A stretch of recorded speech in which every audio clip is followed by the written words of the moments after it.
ക്രിയേഷൻസിലേക്ക് എല്ലാവർക്കും സ്വാഗതം. ഇന്ന് നമ്മൾ അടിപൊളി മസാലയിൽ വളരെ രുചികരമായ ഒരു ചിക്കൻ ഫ്രൈ ആണ് തയ്യാറാക്കുന്നത്.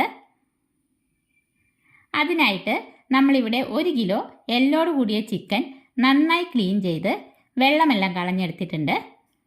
പിന്നെ ഇതിലേക്ക് ചേർക്കാനായിട്ട് 1 തുടം വെളുത്തുള്ളിയും ഒരു 10 ചുമന്നുള്ളിയും ഒരു വലിയ കഷ്ണം ഇഞ്ചിയും 10-12 കാന്താരി മുളകും എടുത്തിട്ടുണ്ട്. ഇത് നമുക്ക് മിക്സി ജാറിലിട്ട് ഒന്ന് ചതച്ചെടുക്കാനുള്ളതാണ്. ഇതിലേക്ക് കുറച്ച് ഇൻഗ്രീഡിയൻസ് കൂടി ചേർക്കാനുണ്ട്. അത് നമുക്ക് ജാറിലേക്ക് ഇതെല്ലാം ഇട്ട് കൊടുക്കുമ്പോൾ അതിൻ്റെ ഒപ്പം ചേർത്ത് കൊടുക്കാം. ജാറിലേക്ക് ആദ്യം വെളുത്തുള്ളി ചേർക്കാം.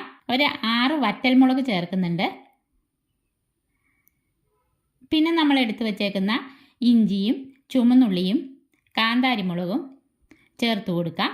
2 തണ്ട് വേപ്പില, 1 ടീസ്പൂൺ കുരുമുളക്, 1 മുറി നാരങ്ങയുടെ നീര്, ഇത്രയും സാധനങ്ങൾക്ക് വേണ്ട ഉപ്പ് കൂടി ചേർക്കാം. പിന്നെ ഒരു 2 ടേബിൾ സ്പൂൺ വെളിച്ചെണ്ണ കൂടി ഒഴിച്ച് നന്നായിട്ടൊന്ന് അടിച്ചെടുത്തിട്ട് വരാം.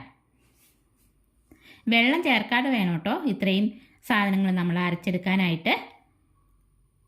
ശരിക്കും അരയേണ്ട, എന്നാൽ ഒരു 75% അരയുകയും വേണം.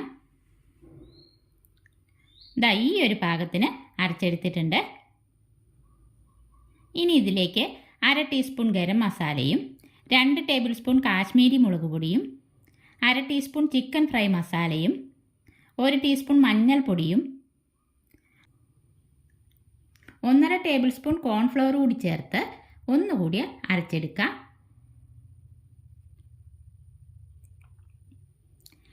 ഇത് അരയാനായിട്ട് ഞാനിതിലേക്ക് 1 സ്പൂൺ വെള്ളം കൂടി ചേർത്ത് കൊടുത്തിരുന്നു കേട്ടോ. ഇനി ഇത് ചിക്കനിലേക്ക് ചേർത്ത് കൊടുക്കാം. എന്നിട്ട് ഇതിലേക്ക് ഒരു മുട്ട കൂടി ചേർത്ത് കൈകൊണ്ട് നല്ലപോലെ മിക്സ് ചെയ്തെടുക്കാം. ഉപ്പിത്തിരി കുറവാണ്, അല്പം കൂടി ഉപ്പ് ചേർക്കാം. നമ്മൾ ഇത് അരച്ചപ്പോൾ പെരിഞ്ജീരകം ചേർക്കാൻ വിട്ടുപോയിട്ടോ, അതുകൊണ്ട് ഇതിലേക്ക് ഒരു 1/2 ടീസ്പൂൺ പെരിഞ്ജീരകത്തിൻ്റെ പൊടി കൂടി ചേർത്ത് ഒന്നുകൂടി മിക്സാക്കി വയ്ക്കുന്നുണ്ട്. എന്നിട്ട് ഒരു 1/2 മണിക്കൂർ റെസ്റ്റ് ചെയ്യാൻ വയ്ക്കാം. 1/2 മണിക്കൂറിന് ശേഷം ഒരു പാൻ അടുപ്പത്ത് വെച്ച് ചൂടായി വരുമ്പോൾ വെളിച്ചെണ്ണ ഒഴിച്ചു കൊടുക്കാം. എണ്ണ നന്നായി ചൂടായ ശേഷം മീഡിയം ഫ്ലെയിമിലേക്കിട്ട് ചിക്കൻ പീസ് ഇട്ട് കൊടുക്കാം.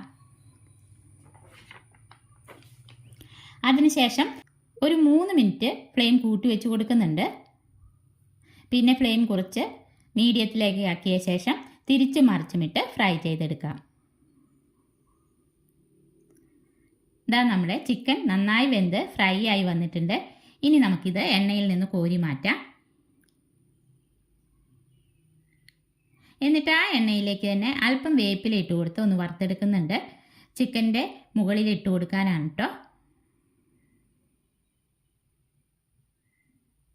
ബാക്കി വന്ന വെളിച്ചെണ്ണയുടെ കൂടെ അല്പം കൂടി വെളിച്ചെണ്ണ ഒഴിച്ച ശേഷം ബാലൻസ് ചിക്കനിൽ കൂടി ഇട്ട് കൊടുത്ത് നമുക്ക് ഫ്രൈ ചെയ്തെടുക്കാം. അങ്ങനെ ഇതാ നമ്മുടെ അടിപൊളി ചിക്കൻ ഫ്രൈ ഇവിടെ റെഡി ആയിട്ടുണ്ട്. അപ്പോൾ എല്ലാവരും ഇനി ഇതുപോലെ ഒരു മസാലയിൽ ചിക്കൻ ഫ്രൈ ചെയ്ത് നോക്കൂ കേട്ടോ. നല്ല ടേസ്റ്റാണ്, അതുപോലെ തന്നെ നല്ല സോഫ്റ്റുമാണ്. അപ്പോൾ ഇന്നത്തെ ഈ ചിക്കൻ ഫ്രൈയുടെ വീഡിയോ എല്ലാവർക്കും ഇഷ്ടപ്പെട്ടെങ്കിൽ ലൈക്ക് ചെയ്യാനും ഷെയർ ചെയ്യാനും സബ്സ്ക്രൈബ് ചെയ്യാനും മറക്കല്ലേ. അടുത്ത വീഡിയോയിൽ നമുക്ക് വീണ്ടും കാണാം.